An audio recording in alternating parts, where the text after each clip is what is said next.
I think that Yeah. imposter syndrome that a lot of women feel, not just on the rugby pitch, but that feeling of going, am I really good enough? Is my contribution worthy? The fact that you were in that change room telling them, if you wear this shirt, you are good enough. Doesn't matter Yeah. what you're earning. It doesn't matter how little resource you've had to get yourself to this point. Now that you are wearing the green and gold, this responsibility is yours as much as it is mine. The fact that you are Yeah. saying it is so validating. That makes me want to cry just thinking about it, because We're emotional.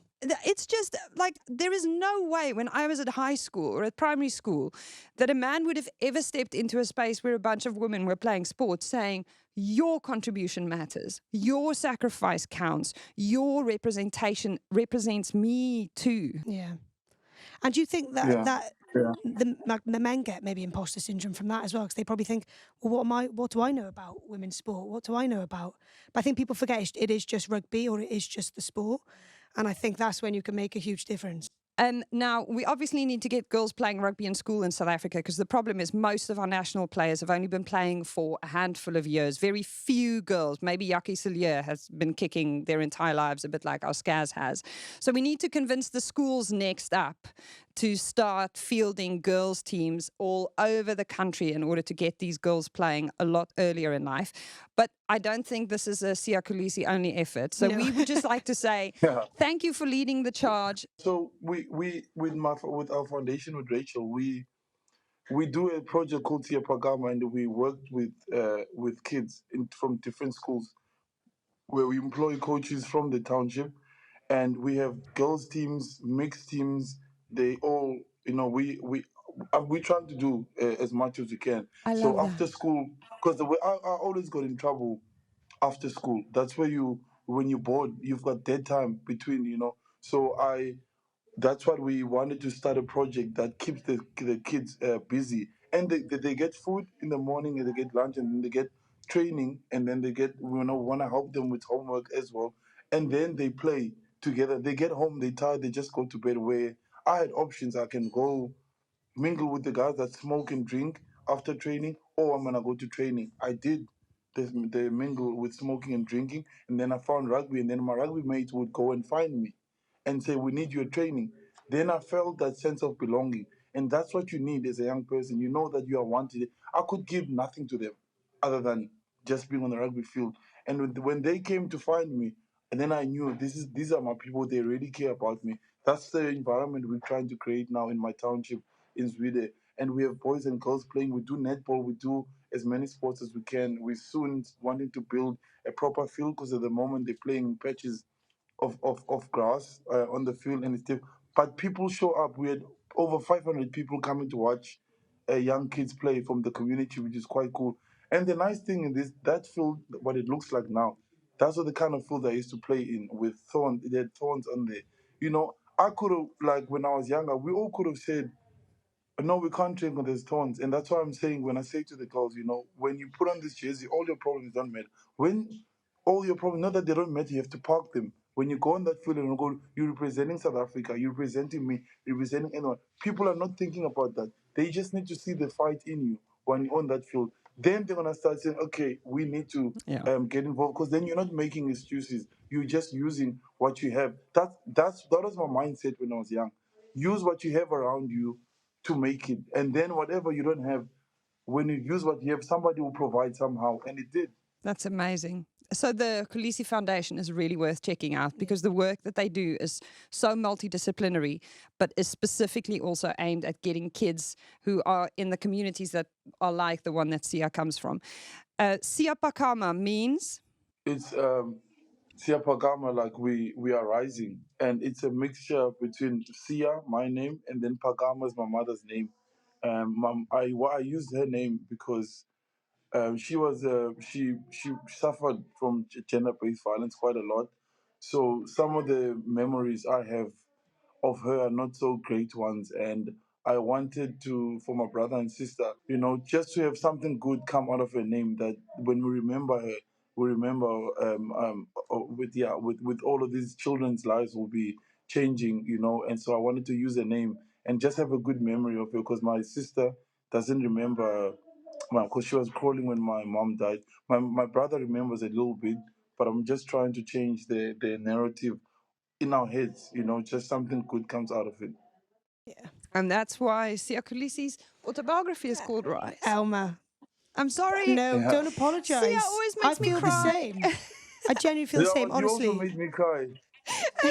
It's the passion. I can. Emma made me cry once before. Why? What happened? It was an I intense think week. it was just the emotion of the week. It was an intense week. We were playing the British Irish Lions second test. Yeah. And we knew for us, if we lose, we're out because we lost the first game. And there was a lot happening. And obviously, I was doing the captain's press conference and I could just feel the heat, Yeah. and then I'd sit there. And then you sit there. I think I sat by myself that day. Was I? Yeah. Yeah, I sat by myself. And she asked me, what would you tell 9-year-old Sia? I don't know why. I just burst into tears. I answered, I said, I would tell him he's enough, like he's worthy. And then I burst into tears and I ran to the toilet. I called my wife and I was like, I don't know, but I'm crying so hard. I can't Oh, help it. She's like, let it out, let it out. yeah. Then I came back and finished my interview. Luckily, it's not live, so it's fine. We can cancel that out. Yeah. No, But embrace it's that. Embrace it. But this is the thing: Sia's self-awareness through such a long journey, Yeah. and being able to talk about his feelings with words that many people lack, but particularly men in South Africa lack, because they just are not encouraged to feel their feelings and talk about them, is the thing that absolutely gets to me every time, because you're just not used to speaking to men who are that self-aware, but also who are healing the little 9-year-old Sia with every single step that they take, which is the integrity that we have to honor you and Rachel for. Yeah, because the Kolisi Foundation isn't waiting until retirement, or isn't waiting until you've got enough money raised, or isn't waiting until someone helps. It's going, these are the problems, we're here, we're solving them. We are just getting stuck in. So thank you for the work that you guys are doing. Sia Pakama.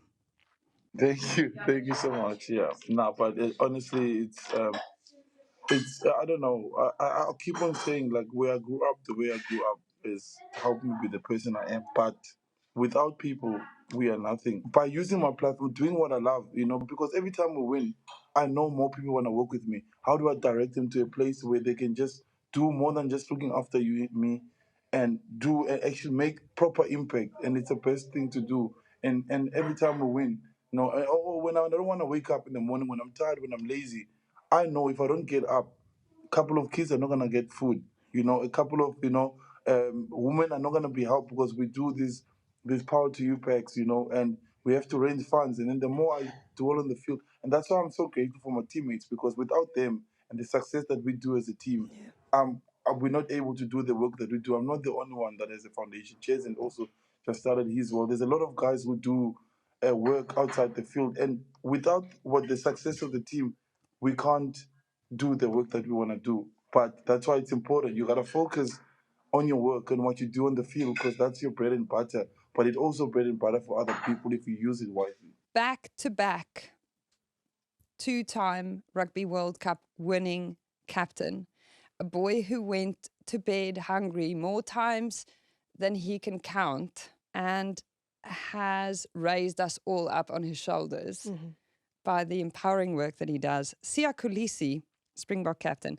I think this example serves to shed a light on the world that we all want to see, and the role that we all want everyone to feel welcome to play.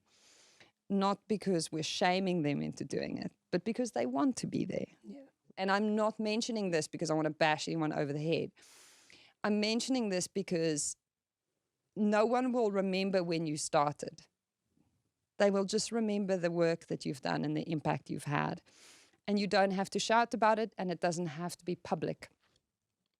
But if you implement the value that he speaks about, Ubuntu, each one, we are through one another. If you think about your role in the world as something that is part of a community, and being that arm around someone's shoulder when they need it the most, I think there are so many opportunities for us all to live a life of love.